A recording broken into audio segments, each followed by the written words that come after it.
Hello students. Hello sir. अब हम question number 19 exercise 5.3 का करेंगे। ये आपका चैप्टर 5 है, अर्थमेटिक प्रोग्रेशन। अब क्वेश्चन नंबर 19 में है 200 logs are stacked in the following manner. 200 logs in the bottom and 20 logs in the bottom. Now 19 in the next row, 18 in the row next, to it, and so on. Figure 5.5. In how many rows are the 200 logs placed and how many logs are in the top row? इन्होंने कहा है कि पहली रो नीचे वाली है, उसमें 20 logs हैं, ये वुडन के बने हुए। सेकेंड रो में एक कम हो गया 19, थर्ड रो में एक कम हो गया 18, ऐसे एक एक एक एक कम होता चला जाता है। तो टोटल 200 लॉग्स हैं, तो एसएन का काम करेगा 200। फर्स्ट टर्म होगा 20, सेकेंड टर्म होगा 19, थर्ड टर्म होगा 18, dot dot dot dot how many रोज, मतलब नंबर ऑफ रोज एन भी पूछा है, और इसमें पूछा है कि लास्ट रो में टॉप पर जाकर के कितने लॉग्स होंगे। तो इस क्वेश्चन को अब हम सॉल्व करेंगे। तो यहाँ पर आपका एस एन 200 आएगा, ये टोटल लॉग्स हैं आपके, तो ये 200 आ गया यहाँ पर 200। और पहले रो में कितने हैं 20 लॉग्स, फिर 19, फिर 18। इस तरीके से वो अभी फिगर में बताए थे, ऐसे कम होते चले जा रहे हैं। तो इस तरीके से यहाँ पर एस एन 200 है। फर्स्ट टर्म कितना आया 20, और कॉमन डिफरेंस 19 में से 20 जाएगा, तो यहाँ पर -1। क्यों माइनस क्यों आया, एक लॉग कम होता चला जा रहा है। अब फॉर्मूला लगा दो, S N is equal to n/2 into 2a plus n-1 into D. तो यहाँ पर क्या करेंगे, एस एन टोटल है, तो टोटल लॉग्स 200 हैं, n अननोन है, 2 फर्स्ट टर्म 20 है, n अननोन है, d कितना है -1। यहाँ तक ये स्टेप क्लियर है, बोलो। Yes sir. तो n/2 20 का 2 से कर दो 40 प्लस -1 का n से होगा, इधर देखिए -1 का n से होगा, तो -n माइनस माइनस +1, ये यहाँ पर आपका आ गया। अब यहाँ पर 200 n/2 इंटू 40 और +1 41 आ जाएगा, -n आ जाएगा। इसका क्रॉस मल्टीप्लाई कर दो, 200 का 2 से आ जाएगा 400, n का 41 से 41n, n का n से -n²। अब ये बन गई आपकी quadratic equation in n terms, n की टर्म में। तो n² को इधर ले आओ, पॉजिटिव बन गया, 41 को इधर ले आओ, निगेटिव बन गया, 400 यही रहेगा, पॉजिटिव रहेगा। ये सारी टर्म्स इधर चली गई राइट टू लेफ्ट, तो राइट में क्या बचा 0। ये क्या है क्वाड्रेटिक इक्वेशन, क्या है ये क्वाड्रेटिक इक्वेशन, दिख रहा है क्लियर। अब यहाँ पर इसका कोएफिशिएंट 1 ले लो, तो a इक्वल टू 1 और b इक्वल टू यहाँ पर कितना है -41 और c कितना है 400। इसके मिडिल टर्म भी तोड़ सकते हैं, क्या कर सकते हैं, इसको मिडिल टर्म भी तोड़ सकते हैं। मिडिल टर्म में इसका आ जाएगा तो मिडिल टर्म से भी तोड़ सकते हैं इसको, उससे भी सॉल्व कर सकते हैं, नहीं हम डी लगाए देते हैं। तो डी का मतलब डिस्क्रिमिनेंट, और डिस्क्रिमिनेंट कब निकाला जाता है क्वाड्रेटिक फॉर्मूला में, क्वाड्रेटिक इक्वेशन वाले चैप्टर में आपने पढ़ रखा होगा।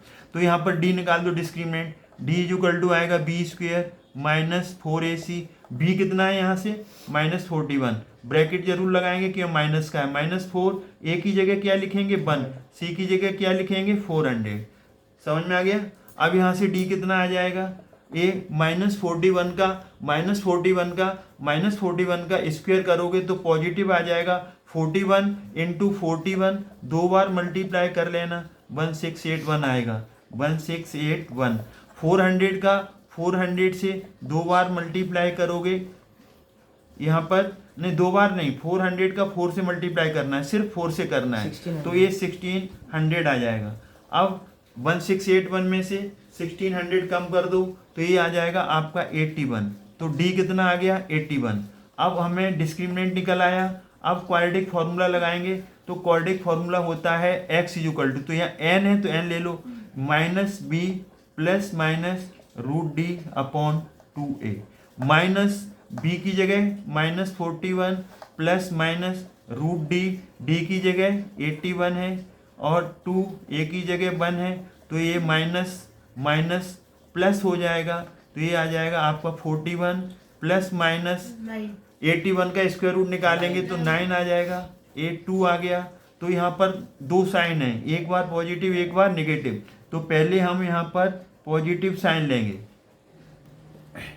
पॉजिटिव वैल्यू लेंगे, पॉजिटिव साइन लेंगे तो n is equal to 41 plus 9 upon 2, 41 plus 9 50 upon 2 25। अब माइनस वैल्यू मतलब निगेटिव साइन लेंगे तो यहाँ निगेटिव साइन लो, 41 माइनस 9 अपॉन 2, 41 में से 9 जाएगा तो 32 अपॉन 2 16। तो नंबर ऑफ रोज 25 हो सकती हैं और नंबर ऑफ रोज 16 भी हो सकती हैं। अब आप कहो कि दो कैसे हो सकती हैं, हाँ दो हो सकती हैं, क्योंकि 25 का सम निकालोगे n इज इक्वल टू 25 लोगे, n इज इक्वल टू 25 लोगे तब भी आपका 200 आ जाएगा लॉग्स, और 16 लोगे तब भी, मतलब यहाँ पर सम ऑफ लॉग्स 200 आ जाएगा। कितने पर 25 पर और 16 पर, दोनों का आंसर एक ही सेम आएगा। ये ठीक है ना। तो ये तो नंबर ऑफ रोज आ गई। नंबर ऑफ रोज क्या आएंगे, नंबर ऑफ रोज, ये क्या है बोलो, नंबर ऑफ रोज। तो नंबर ऑफ रोज कितनी आएंगी बोलो, 25 भी हो सकती हैं एंड 16 हो सकती हैं, 25 रोज और 16। ये आंसर आ गया, दो आंसर हैं, तो n इज इक्वल टू 25 20, ये यहाँ तक एक आंसर आ गया। अब वो पूछ रहे हैं कि लास्ट रो में कितने लॉग्स होंगे, लास्ट रो में कितने लॉग्स होंगे। तो ये यहाँ पर रोज कितनी है 16, तो a 16 निकाल दो, क्या निकाल दो a 16, तो a प्लस एक डी कम हो जाएगा ना, कितना आ जाएगा 15d आ जाएगा। ये क्या है 1, ये है आपका 20 फर्स्ट टर्म 20 प्लस 15 और डी कितना है -1, तो 20 में से 15 का -1 से मल्टीप्लाई हुआ तो -15 होगा, तो -15। तो लास्ट टॉप रो में कितने होंगे 4 लॉग्स होंगे, कितने एक कम होता चला गया ना। पहले कितने थे, पहले रो में कितने थे, पहले रो में 20 थे, फिर कितने थे 19, फिर कितने थे 18 dot dot dot dot, last वाले में कितने बचे 4 है। अब इसे देखो ये दो है ना, ये 25 से करेंगे तो कितना आएगा a प्लस 24d, ये कितना है 20 और 24, d कितना है -1, तो 20 माइनस 24 कितना आ गया -4। ये निगलेक्ट कर देंगे, क्या कर देंगे निगलेक्ट। देखो जीरो तो हो सकते हैं, नंबर्स जीरो तो हो सकते हैं कि कोई भी रो नहीं है जीरो है, लेकिन निगेटिव नहीं हो सकती। तो क्या पॉसिबिलिटी है आपकी 4 है, क्या पॉसिबिलिटी है 4 है। तो इनका जो आंसर पूछा गया है वो आंसर आपका नंबर ऑफ रोज तो आ गई 16 और 24, और लास्ट में उन्होंने क्या पूछा गया है लास्ट में पूछा how many logs are in the top row, number of logs in top row में कितने होंगे बोलो 4 लॉग्स होंगे। ये आपका फुल एंड फाइनल आंसर है। आई होप ये आपको समझ में आया होगा। अगर आपको ये समझ में आया है तो अच्छी तरीके से इसे रीड करें और हमारे वीडियो को वॉच करें, लाइक करें, शेयर करें, सब्सक्राइब करना न भूलें। थैंक्स गॉड, जय हिंद, जय भारत।